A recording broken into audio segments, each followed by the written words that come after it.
Kasaragod 21-കാരിയെ WhatsApp വഴി മുത്തലാഖ് ചൊല്ലിയെന്ന പരാതി യുവതിയുടെ പിതാവിന്റെ ഫോണിലേക്കാണ് സന്ദേശമെത്തിയത്. നെല്ലിക്കാട് സ്വദേശി അബ്ദുൾ റസാഖിനെതിരെയാണ് പരാതി. 3 തലാഖും ചൊല്ലിയെന്നും മകളെ വേണ്ടെന്നും റസാഖ് സന്ദേശമയച്ചതായി പിതാവ്. വാട്സാപ്പ് സന്ദേശം അയച്ചത് യുഎയിൽ നിന്ന്. അനഘ ഹർഷൻ ചേരുന്നുണ്ട്. അനഘ, ഈ വാർത്തയുടെ കൂടുതൽ വിശദാംശങ്ങൾ എന്തൊക്കെയാണ്? ഈ വാട്സപ്പിലൂടെ മുത്തലാഖ് ചൊല്ലിയിരിക്കുകയാണ് ഭർത്താവ്. 21-കാരിയാണ് ഈ പരാതിയുമായി രംഗത്ത് വന്നിരിക്കുന്നത്.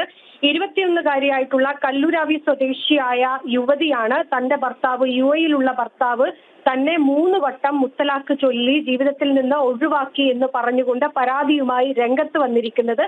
ഇവർ ഈ ഭർത്താവ് തന്നെ നിരന്തരം ഇത്തരത്തിൽ സ്ത്രീധനം കുറഞ്ഞു പോയതിന്റെ പേരിൽ നിരന്തരം വീട്ടുകാരെയും തന്നെയും ഉപദ്രവിക്കാറുണ്ടെന്നും അതിന്റെ പേരിൽ ക്രൂശിക്കാറുണ്ടെന്നും ഒക്കെയുള്ള കാര്യങ്ങൾ യുവതി പറയുന്നുണ്ട്.